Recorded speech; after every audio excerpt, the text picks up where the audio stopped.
the one conversation this one pastor had in the class, he said, "Hey, Frank, just keep me in prayer with my son because I'm just having a tough time with him." I actually rented a cabin from a brother I knew in church. There's one pastor that told me Victory Christian Academy, excuse me, that he was teaching there. He said that he was actually renting a cabin for the weekend and kind of taking his son out to a fishing excursion. And I was like, "Oh, tell me about it." And as he began to tell me about it, inside of me, I began to break again.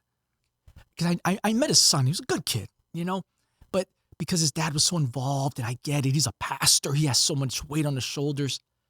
The kid and his dad just didn't really connect. And he was doing this to connect with his son.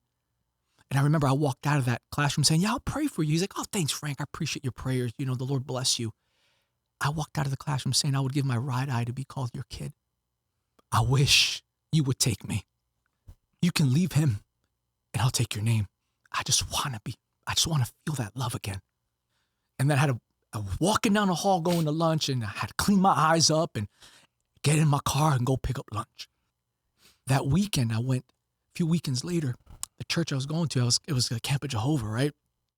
But I knew that there was a lake, so I took my fishing gear.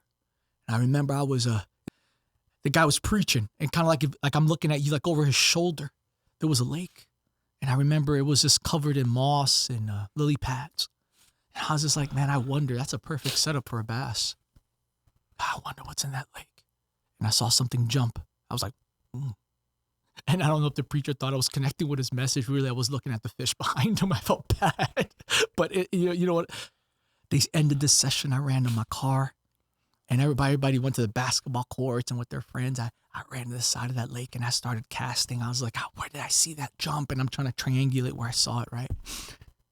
And I was just like, why am I trying so hard to do something that I'm just never going to get? I'm not a fisherman. I was never taught. And it's just that heaviness again, right? And I remember I just threw the line, and I'm just kind of standing there, and I just look away, and I reeled it in a little bit. I knew the water was maybe 6 inches deep where the lure was. It's impossible to catch anything.